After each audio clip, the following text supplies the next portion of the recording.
بسم اللہ الرحمن الرحیم۔ یہی ٹاپک جاری ہے۔ فرمایا کہ ایسا پڑوسی جنت میں نہیں جائے گا۔ ایک اور حدیث میں حضور اقدس صلی اللہ علیہ وسلم نے ارشاد فرمایا، جس کا ترجمہ ہے کہ وہ شخص جنت میں داخل نہیں ہوگا جس کا پڑوسی اس کی تکلیف دہی سے محفوظ نہ ہو۔ یعنی وہ شخص جنت میں داخل نہیں ہوگا جس کا پڑوسی اس کی تکلیف سے محفوظ نہ ہو۔ گویا کہ جنت میں داخل ہونے کی ایک بنیادی شرط یہ ہے کہ اپنی ذات سے پڑوسی کو تکلیف نہ پہنچے۔ ایک اور حدیث میں حضور پاک صلی اللہ علیہ وسلم نے ارشاد فرمایا، جس کا ترجمہ ہے کہ اپنے گھر کے سامنے والی جگہ کو صاف کیا کرو۔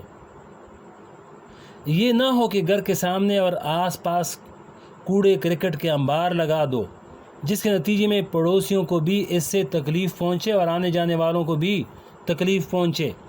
بعض لوگ اپنے گھر کے اندر جھاڑو دے کر سارا کوڑا دوسرے کے گھر کے دروازے پر پھینک دیتے ہیں، جس کے نتیجے میں وہ جنت میں داخل نہیں ہوگا۔ اگر سب لوگ اس حدیث پر عمل کر لیں اور ہر شخص اپنے گھر کے آس پاس کا علاقہ صاف ستھرا رکھنے کی کوشش کرے تو پھر شہر میں بلدیہ کی ضرورت نہ رہے۔ ایک نو مسلم انگریز کا واقعہ لکھا ہے، چونکہ یہ حضور اقدس صلی اللہ علیہ وسلم کا ارشاد ہے، اس لیے صفائی ستھرائی بھی دین کا حصہ ہے۔ آج لوگ یہ سمجھتے ہیں کہ یہ صفائی ستھرائی دنیا داری کا کام ہے، اس کا دین سے کوئی تعلق نہیں۔ مفتی تقی عثمانی صاحب فرماتے ہیں کہ میرے والد ماجد رحمۃ اللہ علیہ ایک قصہ سنایا کرتے تھے کہ جامع مسجد دہلی کے پاس ایک انگریز رہتا تھا۔ وہ مسلمان ہو گیا۔ اب وہ مسجد میں نماز کے لیے آنے لگا۔ جب اس کو وضو کرنے کی ضرورت ہوتی تو وہ وضو خانے میں وضو کرتا۔ اس انگریز نے دیکھا کہ یہ وضو خانہ بہت گندا ہو رہا ہے، اس کی نالیاں بہت خراب ہو رہی ہیں، کہیں کائی جم رہی ہے، کہیں ناک کے ریش پڑی ہوئی ہے، کہیں کچھ پڑا ہوا ہے، کہیں کچھ دن تک تو دیکھتا رہا۔ ایک دن اس انگریز نے سوچا کہ جب کوئی اور آدمی اس کی صفائی نہیں کر رہا ہے تو چلو میں ہی اس کی صفائی کر دوں۔ چنانچہ اس نے جھاڑو لے کر وضو خانے کی نالیوں کو صاف کرنا شروع کر دیا۔ کسی شخص نے دیکھا کہ یہ انگریز نالیاں صاف کر رہا ہے، تو اس نے دوسرے لوگوں سے کہا کہ یہ انگریز مسلمان تو ہو گیا ہے لیکن انگریزیت کی خوب بو اس کے دماغ سے اب تک نہیں گئی۔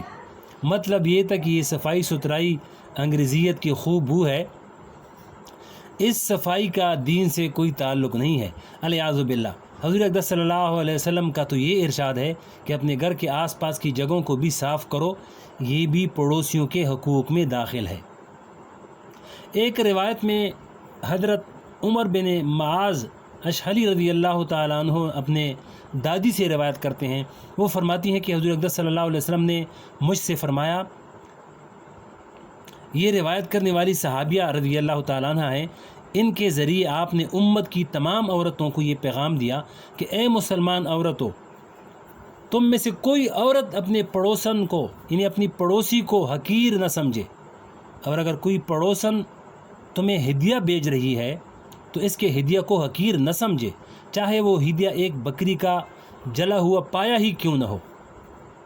اور یہ نہ کہو کہ اس پڑوسن نے کیسی معمولی چیز بھیج دی، ارے تم اس کو مت دیکھو کہ اس نے کیا چیز بھیجی، وہ چھوٹی ہے یا بڑی، اصل چیز دیکھنے کی یہ ہے کہ اس نے کس محبت اور خلوص کے ساتھ وہ ہدیہ بھیجا ہے، لہٰذا اس ہدیہ کی قدر کرو اور اس کا حق ادا کرنے کی کوشش کرو۔ حضرت مجاہد رحمۃ اللہ علیہ حضرت عبداللہ بن عمر رضی اللہ تعالیٰ عنہ کے خاص شاگرد ہیں۔ وہ فرماتے ہیں کہ ایک مرتبہ میں ان کے پاس بیٹھا ہوا تھا، ان کا غلام ایک بکری کی کال اتار رہا تھا۔ حضرت عبداللہ بن عمر رضی اللہ تعالیٰ عنہ نے اس غلام سے فرمایا کہ اے لڑکے، جب تم کال اتار چکو تو سب سے پہلے اس کا گوشت ہمارے یہودی پڑوسی کو بھیجنا۔ ایک صاحب جو قریب میں بیٹھے ہوئے تھے، انہوں نے حیرانگی سے یعنی تعجب سے کہا، کیا یہودی کو گوشت بھیجنا؟ اللہ جل شانہ آپ کی اصلاح کرے۔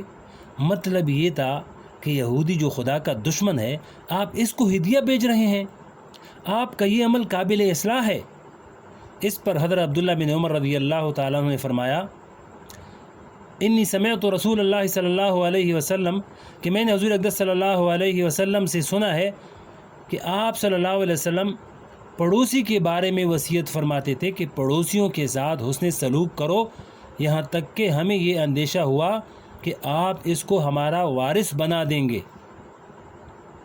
اس حدیث کے ذریعے حضرت عبداللہ بن عمر رضی اللہ تعالیٰ عنہ نے یہ بتلا دیا کہ پڑوسی کے ساتھ حسن سلوک کی جو تعلیم حضور اقدس صلی اللہ علیہ وسلم نے دی ہے، اس کا تعلق ایمان اور کفر سے نہیں ہے، لہذا اگر پڑوسی کافر بھی ہے تب بھی بحیثیت پڑوسی کے اس کے ساتھ حسن سلوک کرنا ہے۔